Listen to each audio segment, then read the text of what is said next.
intitulé-là est important, pourquoi en fait? L'identification. L'identification, on peut se tromper. L'identification de... En fait, qu'est-ce qui est mentionné là-dessus? C'est le nom. Le numéro, non. D'accord. Le numéro qui correspond à un nom, prénom et une adresse. Ouais. D'accord. Et qui a pour objectif, en fait, qu'est-ce qui le livre déjà? Qu'est-ce qui le donne? C'est le chef. D'accord. Les officiers, c'était obligatoire de porter ça. Hein. Quand on remarque qu'il y a des points... T'as vu Mais là, c'est pour la couper en deux. Et quand il meurt, comme il est tué, la moitié vole dans un cercueil. Ah, d'accord. Et l'autre moitié aux parents. Là, on est en présentation de deux ouvrages. C'est On n'efface pas la vérité de Albert Mallet et puis Avoir 20 ans dans le maquis, un ouvrage de Diatomi. 30 mars 2018.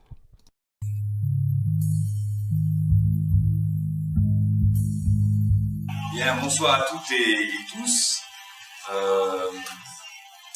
C'est avec plaisir que la fédération du PCF vous accueille ce soir pour une conférence débat sur la guerre d'Algérie.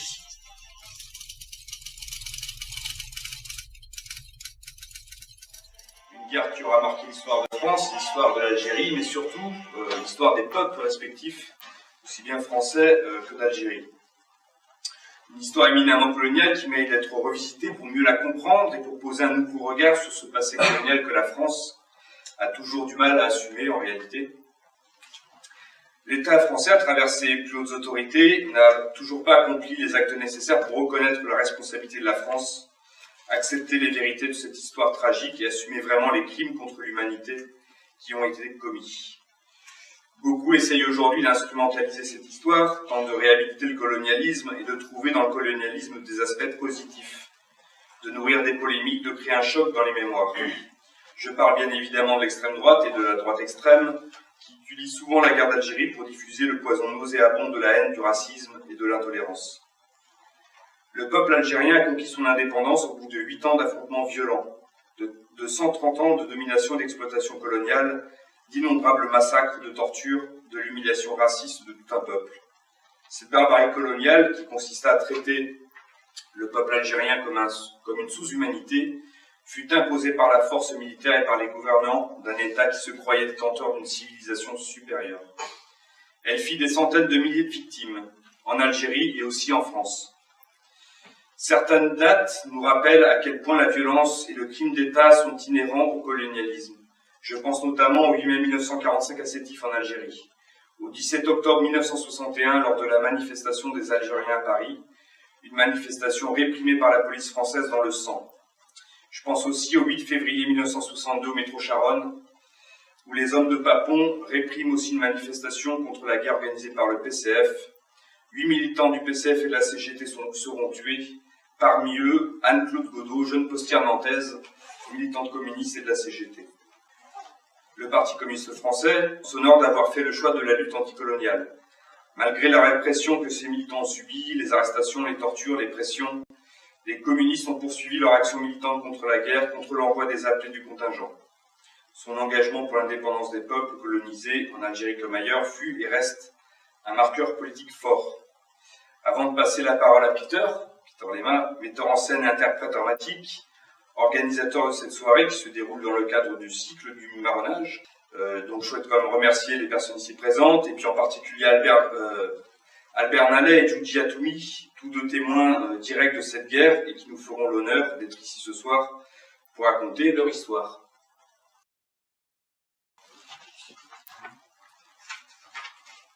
Alors, juste vite fait, comment ça s'est mis en place.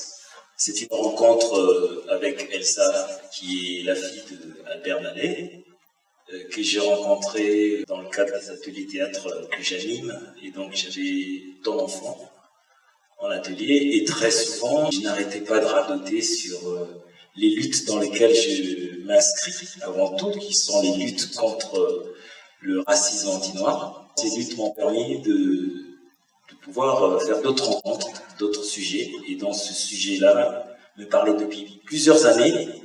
Mais là, on a attendu pratiquement 4 ans pour faire cette première rencontre. Mais avant tout, on a été à Saint-Florent-le-Vieil l'été dernier. Et c'est à cette occasion que j'ai rencontré pour la première fois Albert Mallet. Et puis, on a gardé le lien est Judy Atoumi. C'était... Exactement. S'il y avait un mot à passer à cette génération qui a été en Algérie, qu'est-ce que vous diriez? Ah ben moi je leur dirais de s'investir dans le combat pour la vérité. C'est ce qu'on a de mieux à faire à notre époque concernant ce problème. Et c'est Comme on n'est pas éternel, tant qu'on est ici et qu'on peut le faire, qu'on est en bonne santé, ben il faut absolument témoigner. C'est un service qu'on rend pour la France et pour l'Algérie. Merci. Et Judy Atoumi, la première fois, physiquement, c'était mercredi dernier. Donc je vais commencer par ce texte. Alors, la nuit se passa normalement, à part que j'avais mal dormi. Une boule d'idées m'envahit toute la nuit. Je serai bientôt Moudjahid pour participer au combat. J'affronterai les soldats. Vais-je mourir dans les combats? Combien de jours, combien de mois passerai-je au maquis avant de tomber? Comment vais-je ressentir la mort? Quelle serait alors la réaction de ma famille? Dès le lever du jour, je fis mes préparatifs. J'ai informé ma mère et ma grand-mère paternelle que mon projet était pour le jour même. Elle avait les larmes aux yeux, mais elle était courageuse quand même. Je descendis en ville pour la dernière fois pour dire adieu à Yema Koukou, ma grand-mère maternelle, que j'adorais. Comme je m'y attendais, elle me supplia de renoncer à mon projet vu mon âge, mon jeune âge. Elle m'accompagna, le cœur fondu, jusqu'à la porte de sortie, en m'adressant toutes les louanges du ciel et implorait tous les saints de la région à m'accompagner et me protéger tout au long de mon parcours. Cette phrase, qui dit cette phrase? Judy, tu es décidé à rejoindre le maquis, comme je le vois, Judy.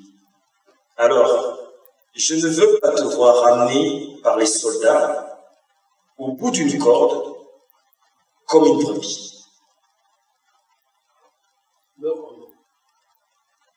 Meurs en homme. Qui dit cette phrase? Dans quel contexte c'est? Si tu peux nous faire rentrer dans le bain de cette conférence. Merci, Peter. D'abord, j'ai la chair de poule quand j'entends par ta voix ces passages que j'ai écrits il y a une dizaine d'années. Effectivement, c'est l'ambiance de la guerre. Les gens étaient apeurés, il y a des choses là qui passaient. Et puis mon père qui m'a suivi à l'extérieur de la maison et qui m'interpelle. Alors je lui dis, tu veux aller au maquis? Je lui dis, oui mon grand-père. Alors il m'a dit, je ne veux pas te voir ramener au bout d'une corde au village comme une brebis, meurs en homme. Cette phrase m'a donné beaucoup de courage et beaucoup d'admiration pour mon grand-père, parce que mon grand-père avait le sens de la famille, le sens de l'honneur de la famille, le sens de l'honneur de la tribu et du pays. Donc, pour nous, l'honneur était essentiel. Il y avait dans son regard et dans le regard de ma mère et de ma grand-mère l'honneur de me voir partir en maquis pour participer à la guerre, et puis les interventions, de me voir mourir quelques jours après. Et je dirais que ma famille, toute ma famille était investie dans du moins les hommes étaient investis dans la guerre. Mes 3 oncles, 2 cousins et moi-même. Merci Judy.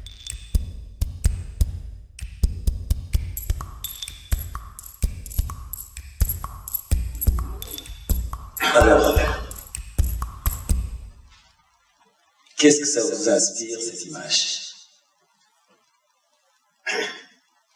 Bon, ben ça, c'est les inscriptions qu'il y avait à l'entrée des villages en Algérie, en Kabylie. Vive la République algérienne, vive l'indépendance. Et à certaines entrées de village, il y avait les soldats français meurent pour rien. Donc, voilà, l'officier Michel, là, et l'officier me dit, on était plusieurs, il me dit à moi, ça donne à moi, il faut effacer ces inscriptions. Alors je lui dis, ben, mon lieutenant, évidemment, je vais les effacer, c'est un ordre, je suis bien obligé de les effacer, mais on n'efface pas la vérité. Et vous savez ce qu'il a bondi un petit peu, et il m'a dit, ah ben, il fait bon rêver, mais vous êtes un rêveur. Voilà. Donc, j'avais cette attitude-là, parce que je fais partie de ceux qui étaient contre la guerre. J'étais un militant de l'UGRF en 1956-57. Je suis parti en 57 en Algérie. J'étais un militant de l'Union des jeunesses républicaines de France, qui est devenu par la suite les jeunesses communistes. Et Aban Lechki, qui était le président national, il était en prison. Parce qu'il fait partie de ceux, il en a été, je crois, 27, qui ont écrit, envoyé une lettre publique au président de la République, lui signifiant qu'il voulait pas porter les armes contre le peuple algérien. Tous, ils ont été en prison pendant toute la durée de la guerre. Alors donc, je m'apprêtais à envoyer cette lettre et finalement à aller en prison. Mais, ça, c'était en 56, je suis parti en 57, la position, à l'époque, avait évolué, et on m'a dit, tu fais ce que tu veux. Si tu refuses, tu vas aller en prison, on va te défendre. Le mieux, c'est d'aller sur place et de faire le travail sur place, c'est-à-dire d'entraîner les jeunes appelés français à refuser de tirer sur des combattants algériens qui combattent pour leur indépendance. Voilà. Donc, parole que j'ai enregistrée, et j'ai tenu cet engagement comme j'ai pu. Merci. Il faut savoir que c'est ce mur qui inspire aussi le titre de l'ouvrage. On va peut-être lancer directement. Les aînés me disaient qu'ils sont beaucoup plus à l'aise quand ils sont debout pour s'exprimer. Et c'est la raison pour laquelle nos amis du PC ont mis à disposition ce pupitre. Non, mais mon frère. Oui, voilà. Mon frère. Ah oui, on pourrait le dire comment on s'est rencontrés, non? Oui. Voilà. Donc j'ai fait tout ce travail de mémoire, j'ai écrit ce livre, et ça m'a amené à retourner en Algérie, d'être invité en Algérie, hein, et notamment au Festival international de la littérature à Alger, et où c'est là que je l'ai rencontré, et ensuite nous sommes retournés sur les lieux des combats. Alors, mon frère, à toi. Merci Albert. Bonjour tout le monde. C'est un plaisir pour nous de nous retrouver parmi vous. Nous remercions les organisateurs d'avoir permis de venir ensemble et de vous exprimer. Le Moudjahid et officier de l'armée de libération nationale, ALN, Djoudi Atoumi, s'est éteint le 3 septembre à l'âge de 83 ans. Voilà. Ma grand-mère et moi. Après la guerre.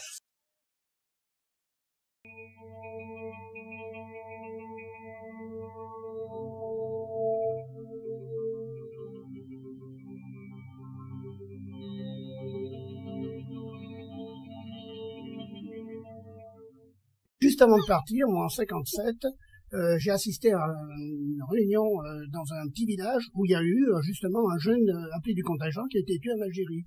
Et j'ai pris la parole dans cette assemblée et j'ai déclaré: nous voulons nous rencontrer avec la jeunesse algérienne sur des stades et non sur des champs de bataille. C'était juste avant que je parte, 15 jours avant que je parte en Algérie. Un jeune communiste, Lucien Caron, tu le connais trop. C'est un jeune communiste qui était contre la guerre, et voilà, il a été tué là-bas.